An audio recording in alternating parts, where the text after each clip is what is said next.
También al doctor Isaac de Paz González, jurista y constitucionalista, sobre todo para escuchar sus opiniones ahora que el presidente Andrés Manuel López Obrador insiste en la reforma a la Constitución y una limpia a los poderes judiciales de nuestro país y otra vez la exhibición de los salarios de esos ministros que trabajan para los verdugos del pueblo.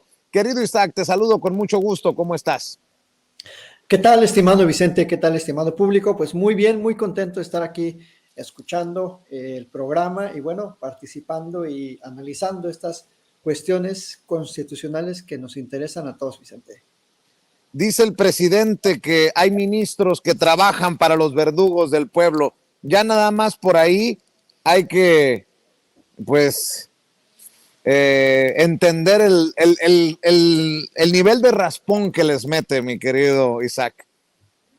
Bueno, Vicente, pues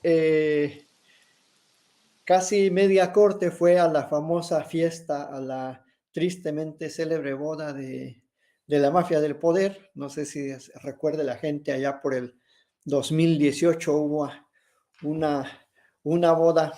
La hija de Juan Collado, ¿no? Se casaba y hasta Julio Iglesias y Peña Nieto y en ese entonces el ministro presidente Luis María Aguilar y creo que El andaba también. ministro Rebolledo, Sí. el ministro después Medina Mora, defenestrado, un peñista, un transgresor de los derechos humanos que llegó a la corte. Por eso ahora que se desgarran las vestiduras porque una ministra de izquierda abiertamente militante llega a la corte, bueno, pues ha habido ministros abiertamente militantes de la derecha en la corte. Y no solo eso, Vicente. Creo que este afán del presidente de exhibir los altísimos salarios tiene que ver con el discurso del estado de bienestar. O sea, el Estado, las instituciones, las autoridades están para servir al pueblo, no para enriquecerse, no para obtener privilegios, no para obtener prebendas, no para obtener seguros de vida y gastos médicos mayores, no para obtener 3, 4 vehículos de superlujo, porque además pues viven en la Ciudad de México, son ministros. Yo conozco ministros de Supremas Cortes que van en bicicleta a su Suprema Corte, que van en el metro y tan los conozco que hasta puedo hablar con ellos. O sea, son personas ordinarias, pero extraordinariamente pues inteligentes, no mentes constitucionales brillantes, que no necesitan una parafernalia de gente, de asesores, de tanta burocracia que hay al lado de esta élite judicial que tenemos en el país y que no solo está en la Suprema Corte, Vicente, lamentablemente está, y por eso se insiste en una reforma profunda, está en las élites judiciales, ¿no? En tribunales colegiados, en juzgados de amparo, en consejos de judicaturas estatales. También tienen una parafernalia ahí de servidumbre, me atrevo a decir, de servidumbre, que les acerca la pluma, casi casi el papel de baño, Vicente.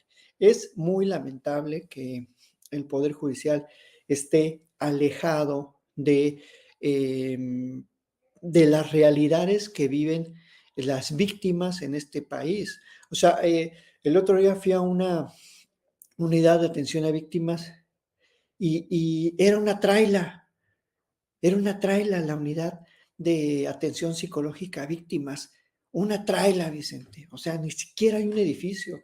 Entonces, hay élites burocráticas que están de super lujo con sus oficinas, han de tener yo creo que un teléfono en cada esquina, en cada escritorio, y han de ser hasta de caoba los escritorios o de maderas finas. Y, y la atención a la gente en el sistema de impartición de justicia es malísima. Llegas y de entrada no siquiera te atiende el fiscal, te atiende un pasante, un ayudante en una computadora vieja. Está todo ahí revueltos, los papeles están en cajas de huevo, los expedientes. Y eso te lo digo yo, Vicente, que mucha gente, estos constitucionalistas de oficina que nunca se paran en las oficinas del gobierno, en donde se atiende y se da el servicio de la justicia, se les hace muy fácil criticar, se les hace muy fácil luego decir o explicar el sistema constitucional y no, nunca van a una fiscalía, a un juzgado de un rancho de por allá, de un juzgado de cuantía menor o mixto.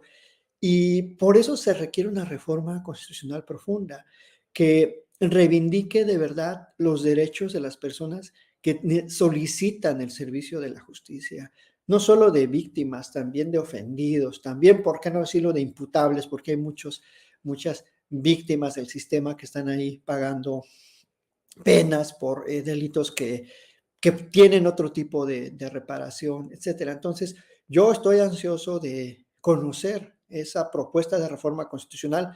No sabemos si va a pasar, Vicente, porque no hay en este momento mayoría calificada que garantice la aprobación de la reforma, pero es una obligación del presidente someter a consideración del Congreso, del constituyente permanente, todo ese tipo de reformas, porque el presidente dice, yo no me quiero ir sin que se escuche esta propuesta de reforma constitucional profunda. Y yo creo que si no pasa en esta legislatura, pasará en la siguiente. O sea, digamos que sería un primer approach, como dice el gringo, de qué es lo que puede modificarse y qué es lo que no puede modificarse. Y Oiga, sí, sí, te escucho, doctor.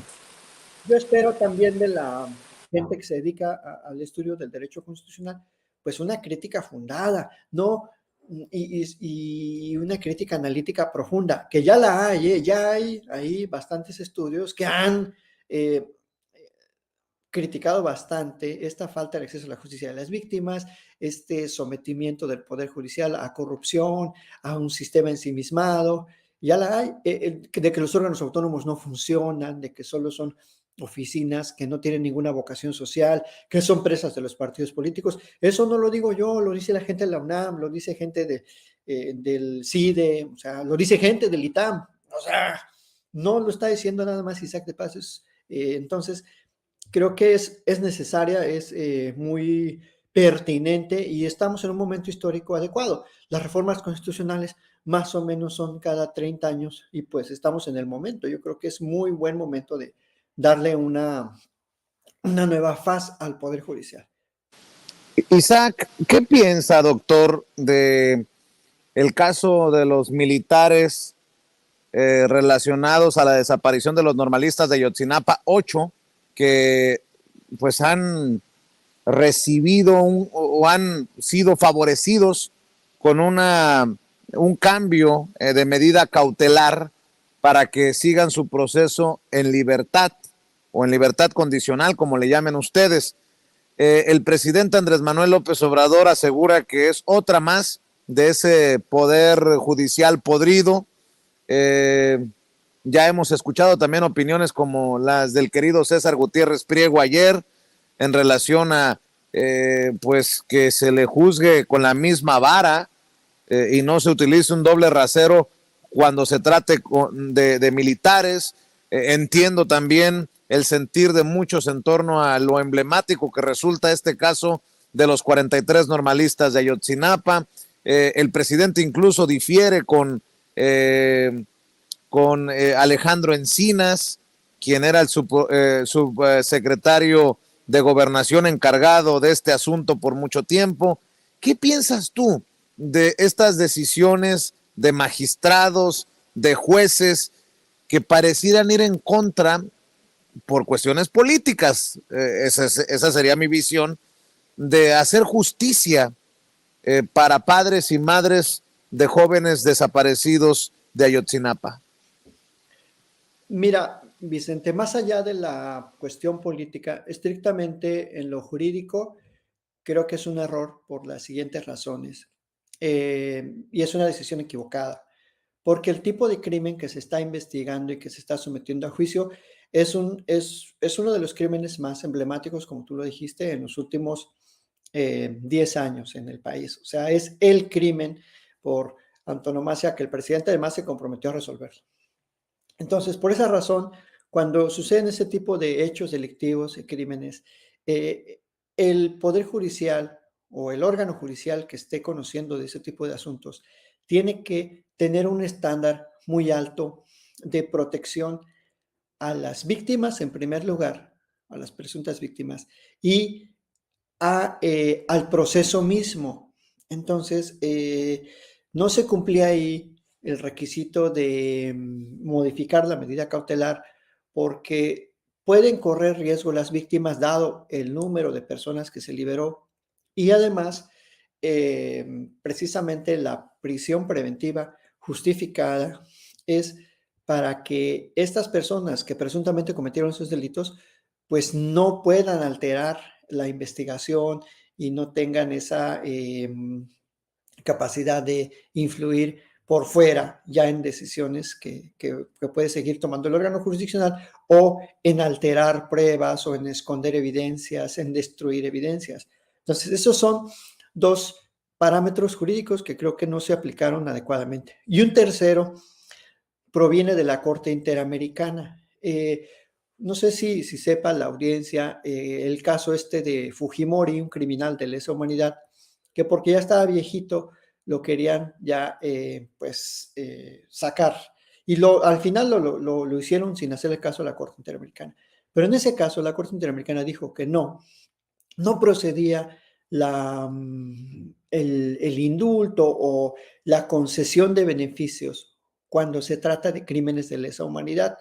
Creo que este crimen de desaparición forzada se equipara a un crimen de lesa humanidad y por lo tanto, bajo esa analogía, no puede proceder la concesión de medidas cautelares, sobre todo cuando está todavía en el proceso. Y por último, yo coincido con el presidente en el sentido de que, y con mucha gente, que es un caso súper complicado porque está totalmente revuelto. Desde el principio lo diseñaron así para que nunca se sepa la verdad. Ya mataron a muchos testigos, a muchos perpetradores, ya los mataron también.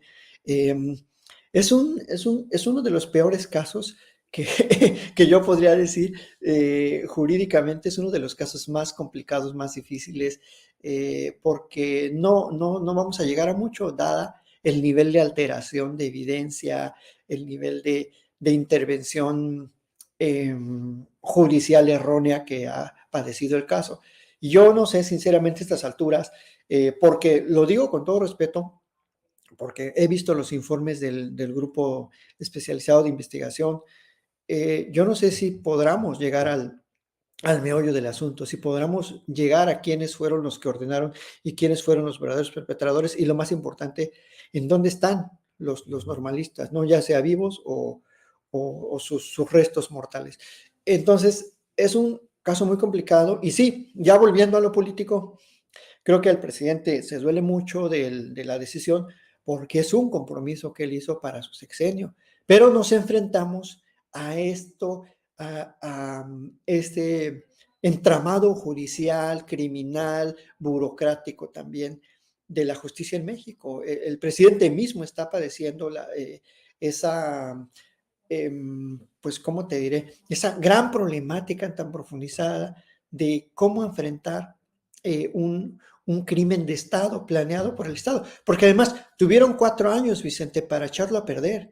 Y no lo desaprovecharon, ¿eh? Lo echaron a perder el caso, o sea, trataron de borrar todo lo que sea borrable. Y pues en 4 años, pues es muy sencillo. Además, tenían el dominio de las instituciones del Estado. Entonces, recordemos que el caso ocurrió en el 2014. Para cuando llega el presidente, prácticamente habían pasado 4 años y algunos meses, por lo menos 4 años con 3 meses. Y de aquí a que se retomó, de aquí a que empezó la subsecretaría, el mismísimo Alejandro Encinas, de aquí a que se regresó el grupo especializado del GIEI, los comisionados especializados, los peritos, pues ya habían tenido mucho tiempo para echarlo a perder, para matar gente, para contaminarlo, Vicente. Entonces, por esa razón es muy complicado. Yo siempre he dicho, es un caso súper difícil, es muy también difícil tener una opinión jurídica porque hay que conocerlo, de cómo ha evolucionado el caso y claro, las defensas también de los militares, pues son, supongo, buenas defensas, o sea, tienen dinero para pagar buenas defensas y creo que eso ha influido muchísimo, ¿no? En cómo se ha desarrollado el caso de Ayotzinapa. Yo espero que Así se es. modifique la medida cautelar que el tribunal colegiado que va a conocer de la apelación, que seguramente lo van la pueden revocar. O sea, las medidas cautelares se pueden revocar en cualquier momento si hay un motivo suficiente para revocarlas. Así que, pues no todo está perdido, digamos, ¿no?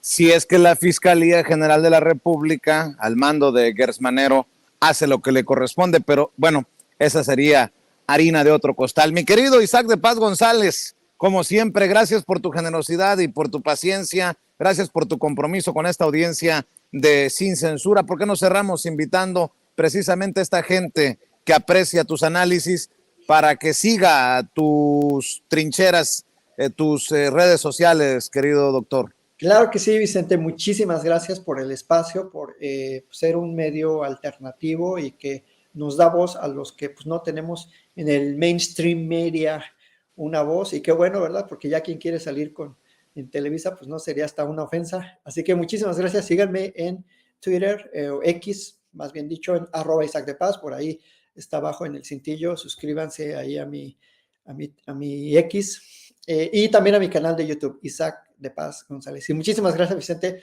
Un abrazo por allá donde andes y también a todo el equipo y a todo el público muy fiel, muy inteligente de Sin Censura. Gracias. Gracias, doctor. Desde Sonora hasta Tijuana, Baja California. Vaya un abrazo, el maestro Isaac de Paz González, el doctor Isaac de Paz González hablando con nosotros sin pelos en la lengua.